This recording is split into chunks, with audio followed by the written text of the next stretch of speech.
전원이 켜졌습니다. 연결되었습니다.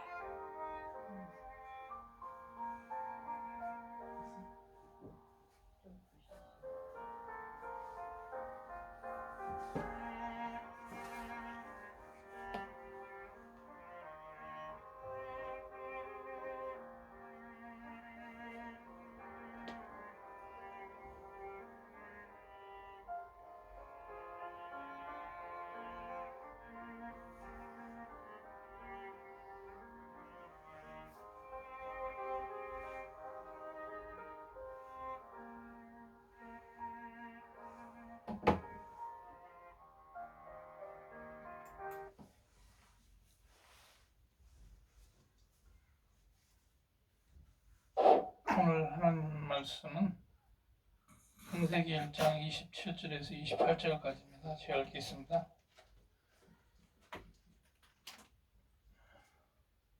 하나님이 자기 형상 곧 하나님의 형상대로 사람을 창조하시되 남자와 여자를 창조하시고 하나님이 그들에게 복을 주시며 하나님이 그들에게 이르시되 생육하고 번성하여 땅에 충만하라.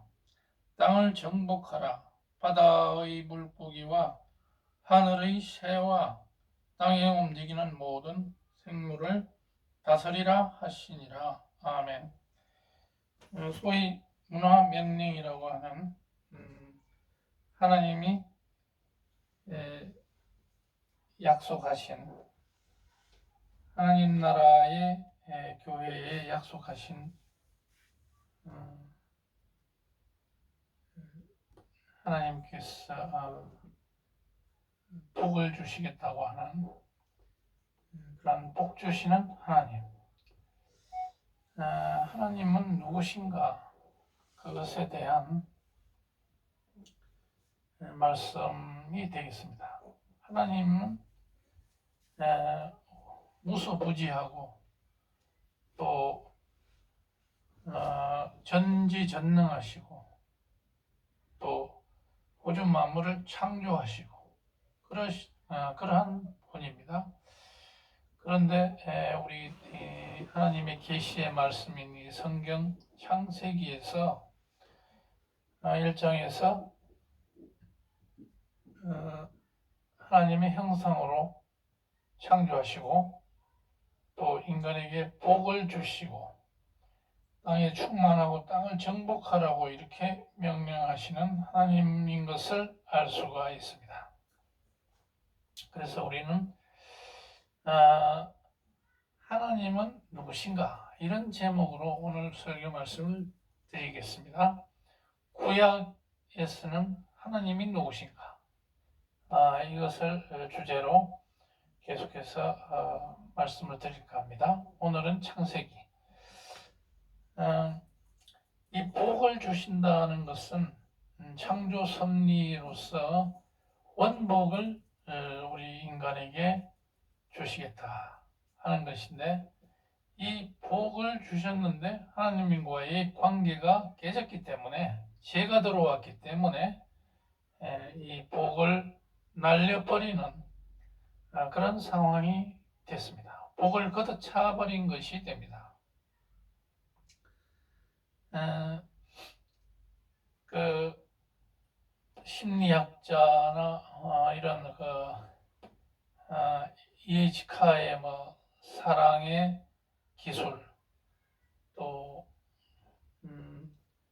심리학자들의 행복의 이런 조건, 이런 것은 우리가 그저 주어지는 것이 아니라 학습해야 한다. 그런 이야기를 많이 하고 있습니다. 근데 이 창세기에서는 하나님께서는 우리에게 복을 주시기 위해서 이미 하나님께서 명령하셨다 하는 것을 알 수가 있습니다. 우리에게는 이미 복이 들어와 있다 하는 이야기입니다. 우리가 하나님 말씀을 믿고 준행하고 따를 때 이미 우리 안에 복이 행복이 들어와 있다. 이렇게 말할 수 있겠습니다. 행복의 조건은 바로 십계명 안에서 행복학을 찾아볼 수도 있겠습니다. 그런 이런 그 행복의 조건은 성경에서 도처에 나와 있습니다만,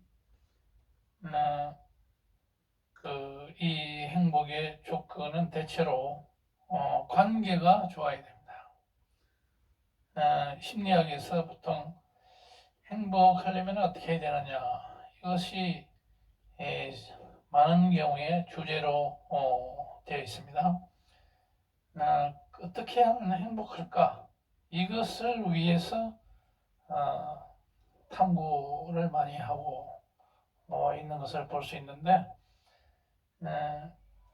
관계, 인간과의 관계가 원만한 인간관계가 중요하다. 또 그러면서도 그 사랑을 하고 있는 관계가 있는가, 주변에 나를 진정으로 또 사랑해주는 사람이 있나, 그런 것을 하나의 척도로 삼을 수가 있습니다. 내가 또 어떤 생각을 가지고 있는가, 신념이 뭐고, 어떤 인생관이 뭐고, 긍정적 사고방식이 있나 없나, 이런 것이 행복의 요인이기도 하다. 어떤 목표, 분명한 목표가 있어서 표대를 향해서 나아가는 그런 우리의 나날이, 우리의 일상의 나날이 그런 목표의식을 갖고 나아가고 있나, 이런 것도 하나의 행복이 원천이 되겠습니다. 원만한 인간관계가 있느냐 없느냐. 그런데 우리 성경에서는 하나님과의 바른 관계에 있을 때 우리는 바로 행복하다. 하나님과의 관계, 이웃 사람과의 관계, 이런 사랑의 관계가 있을 때 우리는 행복에 이미 다가와 있다. 이렇게 말할 수 있겠고, 그런데 우리는 육신적으로 또 세상적으로 봤을 때 주변에 나를 진정으로 사랑해주는 사람이 있다면 우리는 그만큼 마음을 놓고 행복한 나날을 보낼 수가 있을 것입니다. 그만큼 걱정거리가 없을 것입니다. 그런데 정말 나를 진정으로 사랑해주는 사람은 부모님밖에는 없는 것 같습니다. 부모님은 어떤 그 조건 없는 사랑을 해주시는, 그래서 부모님이 돌아가시면은 주변이 썰렁하고 바로 고아가 된 그런 기분이고, 그래서 항상 불안한 그런 나날이 될 수가 있습니다. 그런데 고아들은 일찍이 초등학교 때부터 벌써 자기를 진정으로 위해주고 이렇게 챙겨주는 사람이 없기 때문에 오히려 그 사람들은 어릴 때부터 독립심이 강하기 때문에 결국은 잘 헤쳐나가면 성공할 수가 있고, 또 그것을 극복하지 못하면 불황자나 범죄와 연루되는 그런 인생을 살아가는 경우가 많습니다. 그래서 이 고아들, 우리는 부모님이 우리를 사랑해 주든지 계시든지 안 계시든지 어떻게 보면 우리는 전부 고아나 마찬가지입니다. 설사 부모님이 계시더라도 나를 극진히 아껴주시는 부모님이 계시더라도 우리는 진정으로 따지고 보면은 의지할 데 없는 고아나 마찬가지입니다. 그렇기 때문에 하나님과 진정한 사랑의 관계를 맺고 있을 때 우리는 안심하고 살아갈 수 있습니다. 육신적인 부모가 없이 어릴 때부터 이 사람 저 사람 손에 넘어가서 할머니 손에서 큰다든지 아주 그 불행한 어린 시절을 겪은 사람들도 이 하나님을 만났을 때 다시 하나님이 진정으로 사랑한다는 것을 느낌으로 인해서 삐뚤어지지 않고 정말 사회에서 훌륭한 빛과 소금의 역할을 하는 사람들이 많이 있는 것을 볼 수 있습니다. 그것은 바로 하나님의 사랑 때문에 그렇다. 하나님의 사랑을 알고 이 사랑을 받아들이는 사람은 우리가 세상에 허허벌판에 이렇게 던져져 있어도 꺾이지 않고 결국은 빠른 길로 나가게 되고 풍성한 울타리, 풍성한 나무를 형성하게 되고 그 밑에 풍성한 물가가 있는 그런 인생을 살게 된다 하는 것입니다. 그만큼 하나님과의 관계가 중요하다. 그런데 우리는 육신적으로 어떻게 생활하고 있습니까? 어릴 때부터 IQ가 좋아야 된다. 그래서 1, 2등 해야 된다. 어디 가나 1, 2등 해서 좋은 성적을 내서 인서울 대학이나 스카이 대학이나 이런 데 가야 인생이 잘 풀리고 육신적으로 행복하다. 이렇게 생각하는 사람이 많은데 요즘 통계를 보면 오히려 대학을 잘 간 아주 우수한 대학으로 가서 나중에 별 볼 일 없이 되어 있는 경우가 많습니다. 왜냐하면 인생이라는 게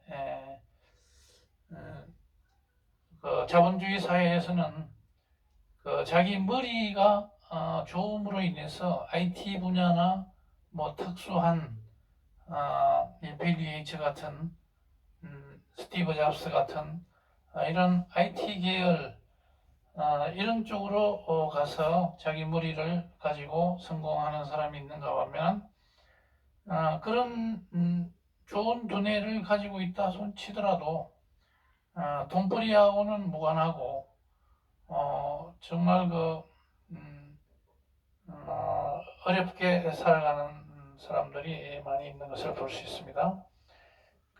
그래서 이 대학이 중요하지 않은 그런 시대가 됐습니다. 왜냐하면 대학을 가더라도 목표가 있게 무조건 서울대학이나 가가지고 자기 적성에 맞지 않는 과에 가가지고 이렇게 어제 수능을 쳤습니다만은 그런 엉터리 진로를 부모님이 강요에 의해서 가게 되는 그런 것은 좋지 않다.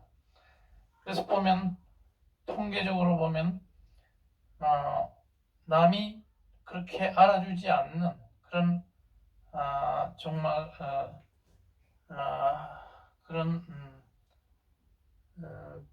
한류 한미한 대학에 가서 자기가 정말 적성이 맞는 그런 과로 가서 자기의 어떤 꿈을 개척하고 하는 것이 오히려 나중에 보면은 더 윤택하고 바른 삶을 살아가는 경우를 많이 보게 됩니다. 동창들의 경우에도 초중고 대학 동창들이 카톡에 카톡방이 설치되어 있어서 매일 뭐가 들어오고 하는 것을 보게 되는데 그걸 보면 정말 공부를 잘했던 사람들은 카톡방에서 별 말이 없습니다. 왜냐하면 학교 다닐 때 성적은 좋았지만은 사회에 나가가지고 이렇다 할 만한 성취한 것이 없기 때문에 점점 뒤처지는 그런 인생을 살게 된 경우가 많습니다. 그런데 뭐 성적으로 봐도 뭐 중간 이하 그리고 그렇게 눈에 띄지 않는 사람들이 자기 개발에 꾸준히 노력한 결과 노년이 굉장히 행복하고 카톡방에서도 많은 이야기를 하는 이런 사람들이 많은 것을 볼 때 공부, IQ 이런 것이 중요하지 않고 정작 중요한 것은 EQ다. 그 사람의 정서적인 그런 지수가 얼마나 높은가. 그래서 다른 사람과 얼마나 공감을 많이 하면서 살아가는가. 참을성이 있느냐 없느냐. 화를 내느냐 안 내느냐. 인간관계가 좋고 나쁘냐. 이런 어떤 EQ 문제 이런 것들이 행복을 결정하는 경우가 많다 하는 이야기입니다. 심리학에서 나오는 얘기인데 EQ를 그러면 회복하기 위해서는 어떻게 해야 될까? 연애를 하고 사랑을 해라. 예술, 음악, 미술 이런 쪽으로 심취해라. 그런데 우리는 교회 내에서는 성령을 받아서 성령을 통해서 하나님과 교제하는 이런 삶 가운데서 우리는 EQ 지수를 높일 수 있다 하는 것입니다. 그래서 행복이란 행복하려면은 부지런해야 되겠습니다. 첫째는. 그 다음에 자기 헌신을 하기 위해서 자기 실현을 위한 노력, 자기 헌신 이런 것들이 필요합니다. 무조건 편안함을 추구하는 이런 것들은 오히려 행복에 역행한다. 자기만을 생각하고 자기 일신상의 영달만 생각해서는 결코 행복이 오지 않는다. 실제로 우리는 전부 돈 벌고 나 자신을 위해서 쓰려고 돈을 뭐 장롱 속에 집어넣어 놓고 이렇게 하는 사람들 많이 있습니다만은 그것이 얼마 가지도 않고 또 결국은 그것이 행복을 가져다 주지 못한다 하는 것입니다. 그것은 하나님이 그런 사람에게는 행복을 주지 않는다. 어떻게든 내가 가진 것을 남에게 주려고 노력하는 그런 삶 속에서 행복이 주어지고 하나님께서 은밀히 갖다 주신다 하는 것입니다. 그것은 그 미국의 존 데이비드 록펠러에게서 찾아볼 수 있습니다. 록펠러는 33살 때 이미 백만장자가 됐습니다. 43세 때 미국의 최고 부자가 됐고 53세 때 세계 최고의 부를 가졌습니다마는 무언가에 쫓기는 그런 인생이 됐고 55세 때 드디어 암 진단을 받고 6개월 내에는 죽는다. 뭐 암 진단도 아니겠습니다. 무슨 병인지도 알 수도 없는데 하여튼 시름시름 아파가지고 그 사형 선고가 내려진 그런 사람이었습니다. 그런데 그 사람이 병원에서 걸려있는 어떤 액자를 보고 그것이 사도행전 20장 35절 주는 것이 받는 것보다 복이 있다 이런 말씀이 있는 것을 보고 바로 교회를 세우고 이것을 실천하는 삶으로 탈바꿈해서 그 이후에 거의 43년을 더 살았다 이런 얘기가 있습니다. 완전히 병에서 회복이 돼가지고 그런 것을 보더라도 완전히 자기가 가진 것을 내어줄 때 하나님은 그 사람에게 예수님의 생명을 그 사람에게 넣어주는 것을 우리가 알 수 있습니다. 그래서 행복은 퍼주는 인생이라 해야 된다. 그 다음 자기 실현을 위해서 노력하는 그런 사람이 되어야 되겠다. 그 다음 성경의 그 갈라디아서의 5장 22절에 나오는 절제를 해야 된다. 배고프다고 무조건 많이 먹고 또 자기가 하고 싶다고 모든 것을 다 하는 이런 인생에게는 행복이 없다. 어떻게든지 절제하는 그런 습관이 필요하다. 또 타인에게 관심을 가지고 투자하고 배려하는 그런 마음을 늘상 가질 때 하나님께서는 행복을 주실 것이다. 그 다음 갈라디아서 5장 1절에서 나오는 자유하는 마음, 자율성 있게 그런 살아가는 자세가 있을 때 행복하다. 이 군대 생활처럼 완전히 속박이 돼서 꼼짝 못하는 이런 것이 계속되면 정말 지옥이나 마찬가지죠. 그리고 가정 대부분의 경우에 가정의 행복이 바로 행복과 진정한 행복과 직결된다 이렇게 말하는 심리학자들 많이 있습니다. 그래서 오늘 이런 하나님께서는 너희들이 식육하고 번성하고 땅에 충만하라 이런 어떤 명령을 하셨습니다. 창조를 하시고 그래서 오늘 여기서는 하나님은 누구신가? 우리에게 복을 주시는 하나님이신 것을 알 수가 있습니다.